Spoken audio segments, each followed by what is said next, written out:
रामपूर जिल्ह्यातील मिलक पोलीस स्टेशनचा तो परिसर तसा शांत होता। रोजचा सारखा दिवस मावळला होता आणि रात्रीचे 10 ते 11 वाजल्यानंतर रस्त्यावरील वर्दळ पूर्णपणे थांबली होती। आता थंडीचे दिवस असल्याने लोक आपापल्या घरांचे दरवाजे घट्ट लावून झोपत होते। रस्त्यावर फक्त पिवळ्या पथदिव्यांचा प्रकाश पडला होता आणि अधूनमधून कुत्र्यांचा भुंकण्याचा आवाज शांत भंग करत होता। पण कोणालाच कल्पना नव्हती की या शांत रात्रीत काहीतरी असे घडणार आहे ज्यामुळे संपूर्ण जिल्ह्याची झोप उडणार आहे। रात्रीचे साधारण 2 वाजले असावेत आणि एका गल्लीतील घराबाहेर लावलेल्या CCTV कॅमेऱ्याच्या फ्रेममध्ये हालचाली झाल्या। अचानक एक आकृती कॅमेऱ्यासमोर आली। ती एक महिला होती। तिचे पूर्णपणे मोकळे केस होते। सर्वात धक्कादायक गोष्ट म्हणजे ती विवस्त्र अवस्थेत होती। तिच्या अंगावर एकही कापड नव्हते।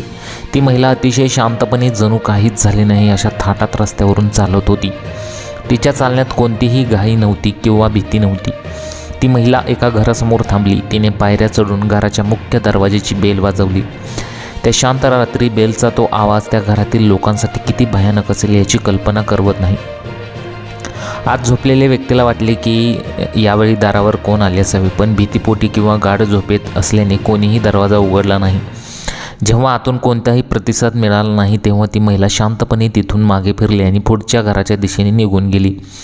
हे दृश्य जेव्हा दुसऱ्या दिवशी CCTV फुटेजमध्ये पाहिले तेव्हा पाहणाऱ्यांच्या अंगावर काटा आला। हे एखाद्या हॉरर चित्रपटातील दृश्यासारखे वाटत होते। केस मोकळे सोडलेली विवस्त्र अवस्थेत रात्रीच्या अंधारात फिरणारी ती स्त्री कोण होती, ती कुठून आली आणि सर्वात महत्त्वाचे म्हणजे ती काय शोधत होती।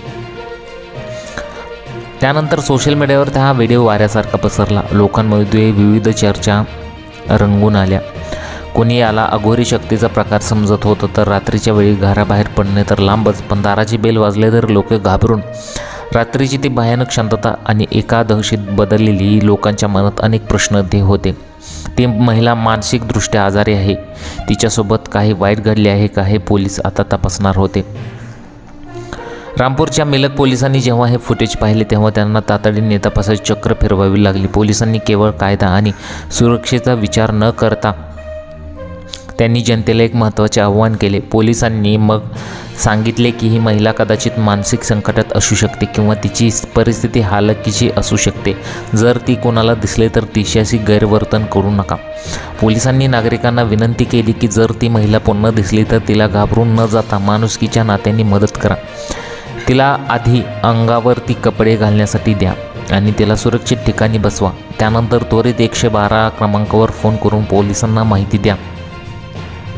आजही ती महिला कोण होती हे रहस्य बनलेलेच आहे। ती एखादी पीडित महिला होती की मानसिक रुग्ण हे अद्याप स्पष्ट झालेलं नाही। पोलीस सातत्याने त्या परिसरातील CCTV तपासत आहेत आणि लोकांकडे चौकशी करत आहेत, पण त्या रात्रीचे 1 मिनिट 39 सेकंदाचे फुटेज आजही पाहणाऱ्यांच्या मनात धडकी भरते। ही घटना आपल्याला विचार करायला लावते की आपल्या समाजात आजही अनेक लोक आहेत की ज्यांना मदतीची गरज आहे, पण आपण त्यांच्याकडे दुर्लक्ष करून पाहतो। त्या मिस्ट्री गर्लचा शोध अजूनही सुरू आहे आणि रामपूरच्या त्या गल्लीमध्ये आजही रात्रीच्या वेळी एक वेगळीच शांतता जाणवते, कारण की सोशल मीडियावरती तो व्हिडिओ प्रचंड व्हायरल झाला होता। व्हायरल झाल्यानंतर लोक प्रचंड घाबरत होती। आता ती महिला नक्कीच मानसिक रुग्ण असावी असा पोलिसांचा अंदाज आहे। त्यामुळे जर ती महिला कोणाला दिसली तर तिच्याशी गैरवर्तन करू नका, तिला कपडे घालायला द्या असं पोलिसांचं मत येत आहे। तुम्हाला या घटनेबद्दल काय वाटतं? तुमच्या प्रतिक्रिया मला कमेंट बॉक्समध्ये जरूर कळवा।